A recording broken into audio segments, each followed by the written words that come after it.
Kita lihat Rasulullah SAW adalah orang yang betah ketika salat, sehingga saat salat beliau bisa menyelami, beliau bisa merasakan ketenangan, beliau betah, beliau merasa nyaman ketika salat. Kebalikannya orang munafik, kalau salat nggak betah. Tarawih baru takbiratul ihram rakaat pertama sudah mikir kapan witir.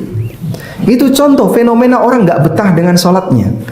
Ketika imam panjang dikit protes, padahal selisihnya cuma 10 menit dengan mereka yang cepat. Tapi kenyataannya banyak orang yang nggak betah ketika diajak sholat. Sholat lama sedikit dia sudah protes.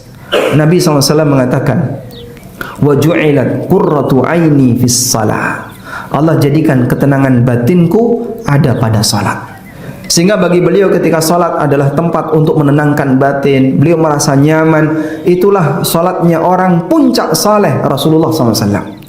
Dan kaum muslimin yang meniru beliau punya perhatian terhadap salat sebagaimana perhatian Nabi SAW. Oleh karena itu jamaah dimuliakan Allah, kita bisa menimbang kondisi kita. Lebih mirip mana keadaan kita? Apakah kita seperti orang-orang yang gak betah ketika salat, sehingga saat salat pinginnya cepat-cepat, pinginnya segera selesai? Ataukah orang ketika salat dia bisa menikmati, sehingga ketika imamnya makin lama makin bahagia, bukan makin meninggalkan masjidnya? Kalau kondisi kita saat sholat tarawih imamnya makin lama kita grundel, jangan-jangan ada bibit kemunafikan dalam diri kita. Kadang kita tidak sadari, padahal itu merupakan salah satu di antara sifatnya orang munafik.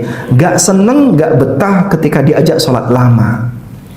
Padahal tarawih di tempat kita tidak selama tarawih yang ada di Masjidil Haram maupun di Masjid Nabawi, di pesantren dan yang lainnya.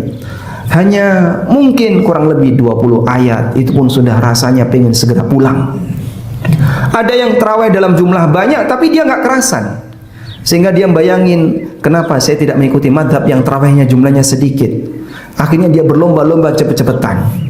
Apa-apaan ini? Dia tidak bisa menikmati salatnya. Maka jangan sampai kita menjadi orang yang dikatakan oleh Allah, wa idza qamu ila ssalati qamu kusala yura'una an-nasa wa la yadhkuruna Allah illa qalila. Ketika melakukan salat mereka malas-malesan, sukanya riak, dan kalau melakukan salat tidak zikir kecuali sedikit.